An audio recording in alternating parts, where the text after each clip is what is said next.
Good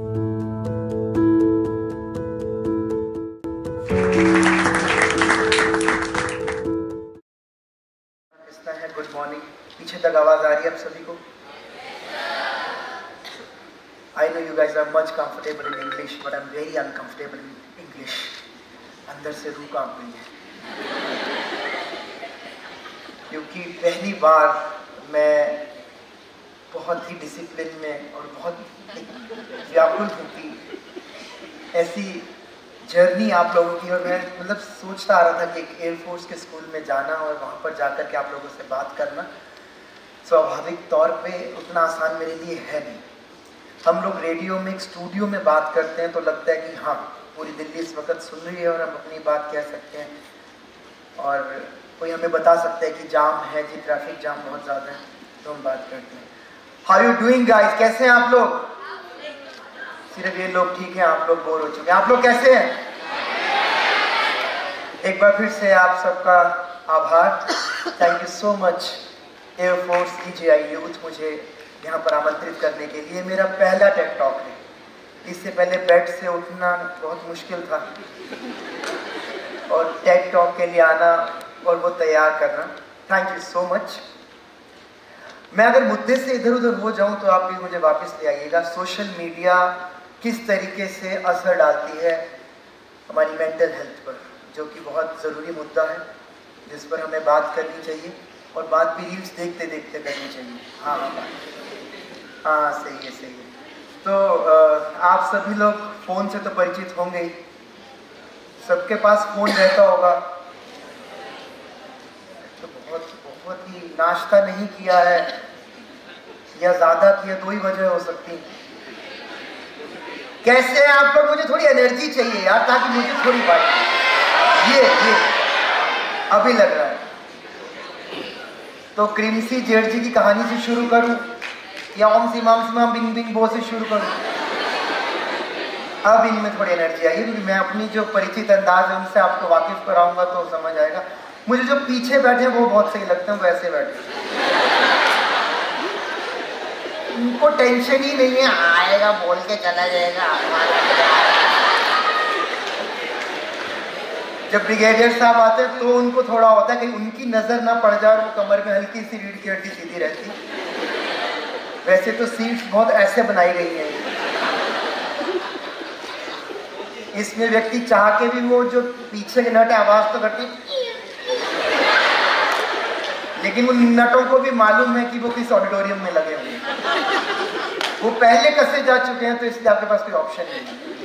तो आप attentive रहिए। मुझे लगता है कि ये पहला लक्ष्य है कि आप जितने एक्टिव रहेंगे, अटेंटिव रहेंगे, उतनी ही ज़्यादा आप लंबे समय के लिए काम कर सकेंगे। और आपका स्कूल इतना सुंदर है कि अंदर आने के लिए गार्ड साहब ने पूरा मेरा हिसाब किताब पूछा। तो गेट पर ही मुझे, और तुम बड़ा अच्छी बात है कि एंट्री कर दीजिए भाई साहब। पूरा अपना एंट्री पर गोत्र लिखना रह गया था, वो आ गया होता तो और भी बात अच्छी होती। तो हम लोग, मैं वही कहता हूँ, मैं मुद्दे से भटकूंगा तो आप मुझे वापस ले आइएगा। तो मैं पहले अपने बारे में बता देता हूँ। मैं हरियाणा कुरुक्षेत्र से हूँ और पिछले लगभग 12-13 साल से दिल्ली में हूँ और रेडियो की एक दुनिया का हिस्सा हूँ। अब क्योंकि कंटेंट क्रिएशन एक बहुत बड़ा पार्ट है हमारी ज़िंदगी का, हर आर्टिस्ट का, चाहे वो कमेडियन है, चाहे वो कॉपीराइटर है, चाहे वो एक्टर है, डायरेक्टर है, कोई भी आर्टिस्ट है, वो अब सोशल मीडिया पे थोड़ा सा एक्टिव होना चाहता है ताकि उसके पास फॉलोअर्स हों, उसकी कंटेंट पर व्यूज़ आए। और मैं अक्सर देख रहा हूँ कि अब कंटेंट क्रिएशन करते वक्त मेरे साथ साथ बहुत से यंग कंटेंट क्रिएटर्स हैं जो इस मार्केट में हैं।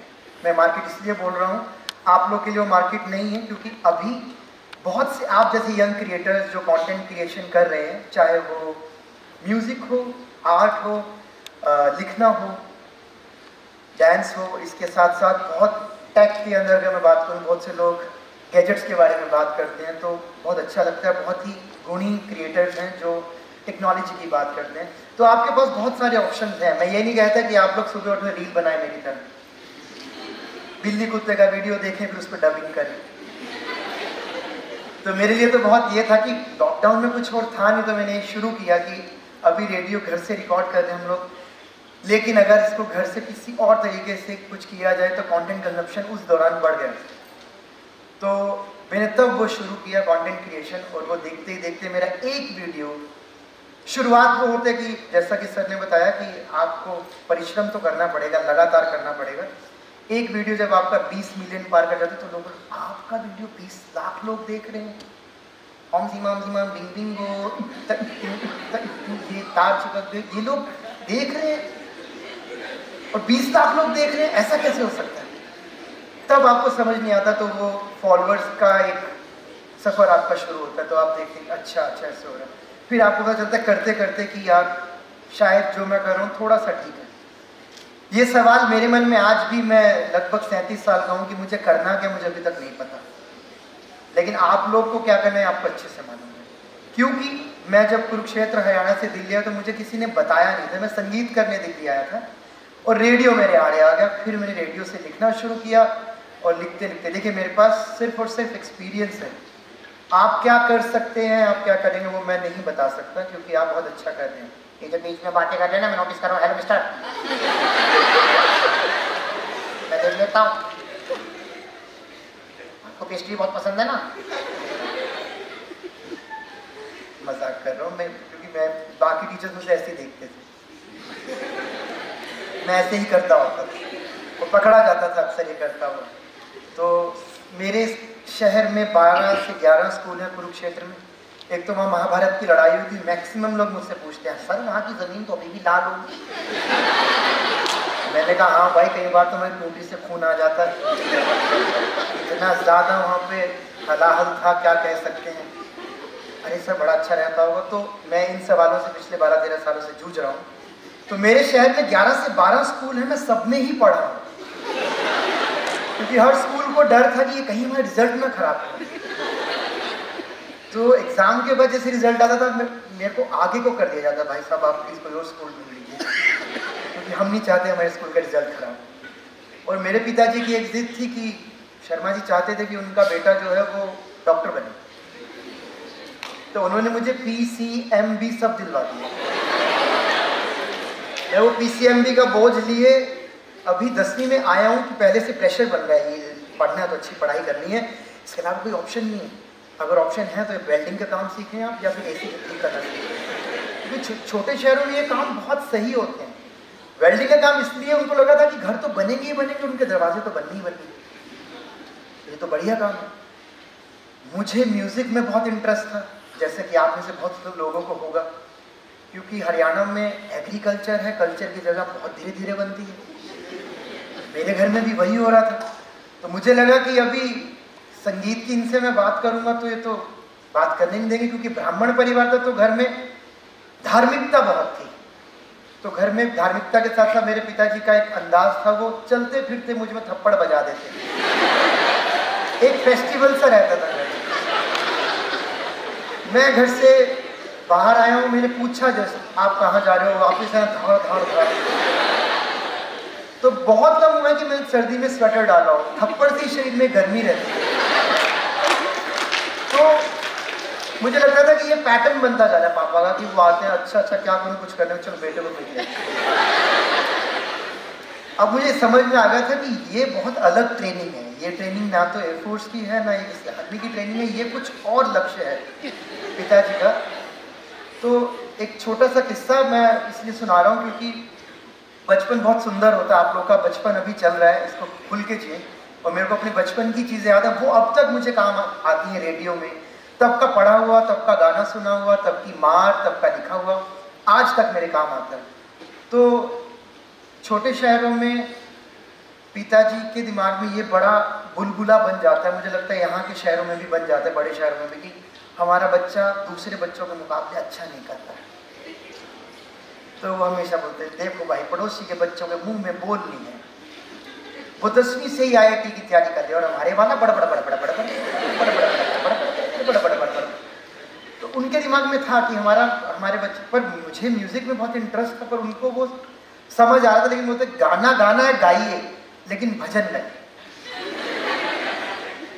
तो हमने जी अपना पहला भजन पकड़ लिया, राणा ने विष दिया मानो अमृत पिया।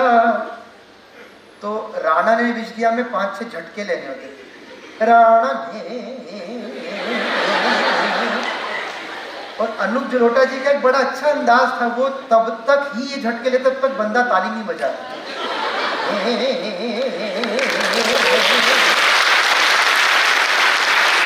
तो हम जब वो भजन सुनते तो लगता था कि यार ये तो बहुत अच्छी टेक्निक है किसी से ताली बजवाने की। तो वो बहुत लंबे समय तक गाते रहते थे, मुझे लगता किस दिन इनका सांस होगा तो यहीं पर होंगे। तो पिताजी को महसूस हुआ कि झटके तो सही ले ले। अब इन झटकों की पेशगी होने लगी जैसे कोई रिश्तेदार, बेटा वो झटका लेके दिखाइए, वो राणा जी वाला पार्ट जरा गा के दिखा अंकल। अब मैं शुरू, राणा ने। तो घर पे संगीत से ऐसे इंट्रोडक्शन हुआ मेरा कि भजन गाने हैं, भागवत कथाओं में ले जाया जा रहा है। कुरुक्षेत्र में धार्मिक स्थल है तो फुल पावर प्रोमैक्स लेवल पे धार्मिक कथाएं होती हैं। तो अल्ट्रा प्रोमैक्स वहाँ भागवत कथाएं सुनाई जाती हैं, कृष्ण जन्म हो रहा है, ये चल रहा है जी। तो बहुत अलग तरीके की मेरी बचपन बहुत अलग गुजरा है।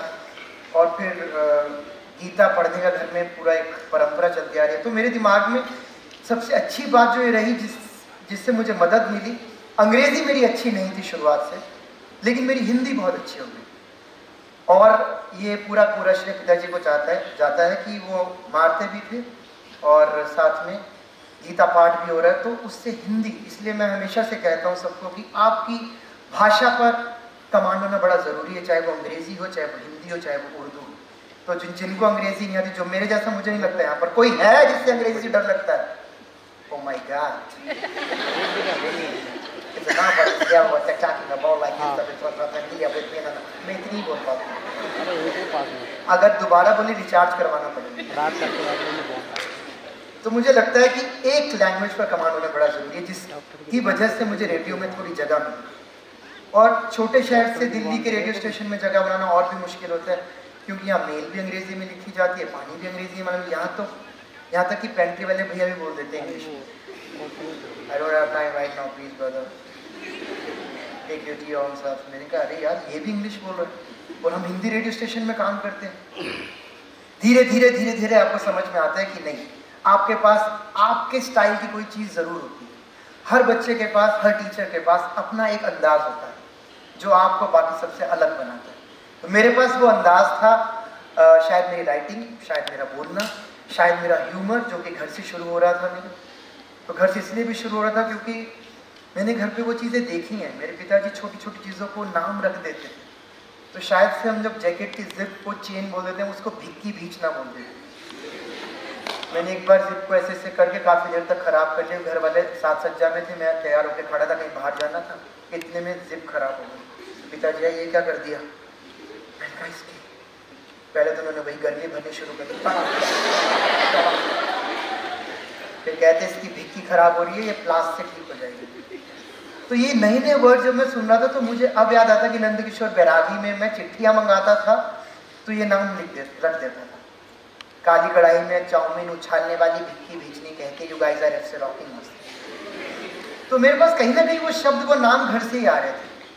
तो बड़ा चलन था माँ के पास बचपन में, वो सर्दियों में वो ऊन के छोटे गोले इकट्ठे करके स्वेटर बनाने की परंपरा एक चल रही थी। क्योंकि पहले तो ये ब्रांड्स हमारी समझ में आते नहीं थे भी नहीं, छोटे शहर तक पहुंचते भी नहीं थे। तो कहते बेटा मेरे पास 8-10 अलग अलग तरीके के रंग के गोले हैं ऊन के, तेरा स्वेटर बना दूंगी बढ़िया से। मैं कहा बना दो, मैं क्या कह सकता हूँ, कुछ कह तो सकते नहीं ना आप घर पर। जो कह रहे मम्मी पापा ही कह रहे, हमें तो बस करना है। उन्होंने फिर 10 रंग की ऊन की ईंटें बनाई मेरे स्वेटर पे, नीली पीली हरी ऐसे, और उनके ऊपर एक फिर लाल ऊन के धागे से ओम लिख दिया। तो उस स्वेटर का नाम रख दिया ओम वाला स्वेटर। अब ये ओम वाला स्वेटर मैं तो रोजमर्रा में पहन रहा हूँ, मुझे कोई मतलब नहीं है। अपना कहीं जा रहा हूँ क्योंकि पिताजी शाम को बैंक से 5 बजे आते थे, उससे पहले तक मेरी आज़ादी हुआ करती। मैं बिल्कुल ऐसे घूमता था घर में कि घर मैंने ही बनाया है, ये मेरा ही है, पापा का क्या है, वो तो आएंगे और बैंक चले जाएंगे। लेकिन जैसे ही 5 बजते थे तो मैं खौफ होने लगता था मुझे कि हो आने वाले। तो बाय चांस मैं ओम वाला स्वेटर पहन के वॉशरूम चला गया। अब मुझे उसके नियम कानून कायदे पता ही नहीं थे कि उस स्वेटर के साथ काफ़ी चीज़ें भी और मुझे जो पढ़नी चाहिए थी, पता करनी चाहिए थी। मैं वॉशरूम से बाहर आया, पिताजी बाहर ही खड़े थे। मैंने कहा ये क्या चल रहा है, टाइम हो गया? तो उन्होंने मेरे को बाहर, वही बस टाइम हो गया तो बाहर आके उन्होंने मुझे धर धर धर धर धर धर, तब से वो वाला स्वेटर मैंने रख दिया था। तो कहीं ना कहीं घरों में चीज़ें चलती थी, पर मैं आपसे ही बोलता हूँ कि आप लोग लाइफ के अंदर जो भी चीज़ करना चाहते हो, मैं टॉपिक से बहुत ज़्यादा भटक गया, मेंटल हेल्थ पे बात करनी थी, मेरी ठीक नहीं लग रहा है। तो मैं थैंक यू सो मच। समय सबसे बड़ी कीमती चीज़ है, ये मुझे आते हुए भी एहसास हुआ, क्योंकि ड्राइवर ने बोला भाई साहब आप 2 ढाकुआ के हिसाब से तो बहुत लेट चले हो। तो मेरे हिसाब से मैं ये कहूँगा आप लोगों से समय सबसे कीमती है, और आप लोग भविष्य में उत्तीर्ण हों, बहुत अच्छे से ज़िंदगी में मन लगाकर करें जो भी काम करें, और सेहत का ज़रूर ख्याल रखें, वर्कआउट ज़रूर करें। Thank you so much.